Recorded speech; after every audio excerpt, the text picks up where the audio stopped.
Dengue মশা কিন্তু স্বচ্ছ পানিতে জন্মায়, স্বচ্ছ পানিতে জন্মায়। কাজে আমাদের প্রত্যেকটা আঙিনা, প্রত্যেকটা বাড়ি, প্রত্যেকটা ছাদ, প্রত্যেকটা রাস্তা আমাকে পরিষ্কার রাখতে হবে। এটা সবাই আমরা খেয়াল রাখবো। কোনোভাবেই দেখেন, আপনাদেরকে আমি চ্যালেঞ্জ দিয়ে বলতে পারি, যদি আজান নামাজের পরে আপনার 7টা 8টার মধ্যে ঢাকা শহরে বের হন, কোথাও কোনো আবর্জনা দেখবেন না। কিন্তু আবার 10টায় যদি বের হন, দেখবেন যে প্রত্যেকটা রাস্তা আবর্জনা মুক্ত হয়ে গেছে, আবর্জনা যুক্ত হয়ে গেছে। এই আবর্জনাটা কোত্থেকে আসে? আপনারাই ফেলেন। তাহলে আপনারা না ফেললেই তো হয় যে আপনারা একটা সময় করে যে রাত্রে আমি আবর্জনা ফেলবো, সন্ধ্যার পরে আবর্জনা ফেলবো, রাত্রেবেলায় এই আবর্জনাটা সিটি কর্পোরেশনের কর্মীরা নিয়ে যাবে। আপনি 24 ঘন্টা আবর্জনা ফেললে তো সিটি কর্পোরেশন 24 ঘন্টা সেটা নিতে পারবে না। তো সেই কারণেই দায়িত্ব আপনারও বলতে হবে যে দায়িত্ব আমার এই সিটি কর্পোরেশন পরিষ্কার রাখা। টাইফুন ফ্যাব্রিক কেয়ার, ফ্যাব্রিক কেয়ারের সুপার পাওয়ার। এই জন্য আমি বারবার বলি যে 50-50 দায়িত্ব, জনগণের দায়িত্ব 50%, সিটি কর্পোরেশনের দায়িত্ব 50%। পরিষ্কার পরিচ্ছন্ন রাখা, জনগণের বসবাসযোগ্য রাখা, বায়ু দূষণ থেকে এই ঢাকা শহরকে রক্ষা করা, আবর্জনার যুক্ত থেকে এই ঢাকা শহরকে রক্ষা করা, সেটা আমাদের উভয়ের দায়িত্ব। তাই আমরা বিশ্বাস করি, আপনাদের সহযোগিতা আমরা চাই। মাননীয় মন্ত্রী আছেন এখানে, উনি বলবেন।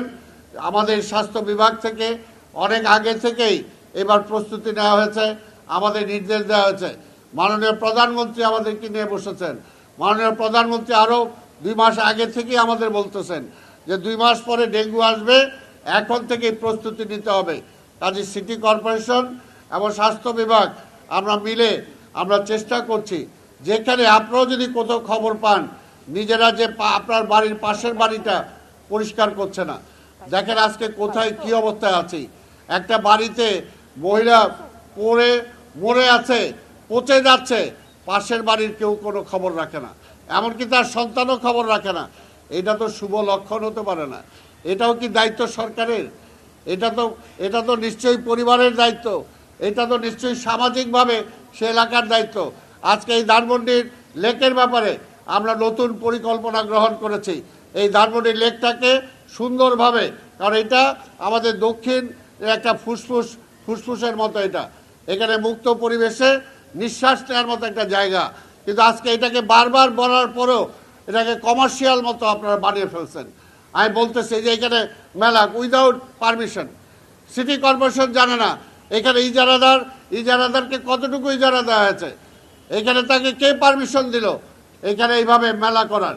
কাজে এইগুলোতে আপনার ধানমন্ডি সোসাইটি এখানে আছেন, আপনাদেরকে বলছি, আপনাদেরকে কর্তৃত্ব নিতে হবে, আপনাদেরকে এগুলো দেখতে হবে। আমরা সহযোগিতা করব আপনাদেরকে।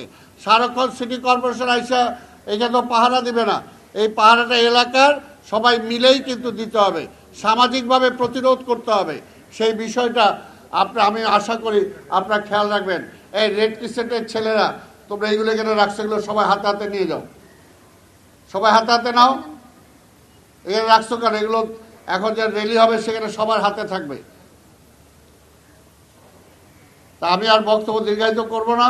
আমরা আশা করি যদি আমি সচেতন হই তাহলে ঢাকাকে পাল্টাতে পারবো। এই ঢাকা পাল্টানোর দায়িত্ব আমার, এই ঢাকা আমাকে ওন করতে হবে। আজকে ডেঙ্গু থেকে বাঁচতে হলে আমাকে পদক্ষেপ নিতে হবে। আমি নিজে পরিষ্কার থাকবো, আমার আঙ্গিনা পরিষ্কার রাখবো, আমার সামনে ফুটপাথ পরিষ্কার রাখবো, আমার সামনে রাস্তা পরিষ্কার রাখবো। এখানে যদি সিটি কর্পোরেশন কোনো ব্যত্যয় ঘটায়, তার দায়িত্ব পালন না করে, আপনাদেরকে টেলিফোন নাম্বার দেওয়া আছে, সেই টেলিফোন নাম্বারে আপনারা টেলিফোন করবেন। 1 ঘন্টা 2 ঘন্টার মধ্যে যদি আপনার প্রবলেম সলভ না হয় তাহলে আমাকে জানাবেন। পরিষ্কার কথা, সিটি কর্পোরেশনের কর্মকর্তা কর্মচারীরা এতদিন কোনো এখানে হিসাব নিকাশ ছিল না, হিসাব নিকাশ ছাড়া চলে না। সিটি কর্পোরেশন একটা বেওয়ারিশের মতো ছিল, যে কে কার মালিক, কে কার দেখে ঢাকা শহর।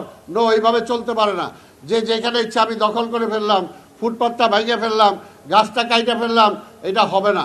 সিটি এটার একটা মালিক আছে, কাজে সেইভাবে আমাদের কর্পোরেশনও বিহেভ করবে, জনগণকেও বিহেভ করতে হবে। তা আমি আশা করব, আমি বারবার সাংবাদিক ভাইদের সহযোগিতা চাই, এই ব্যাপারে আপনারা সহযোগিতা করবেন যাতে ডেঙ্গুকে আমরা প্রতিরোধ করতে পারি।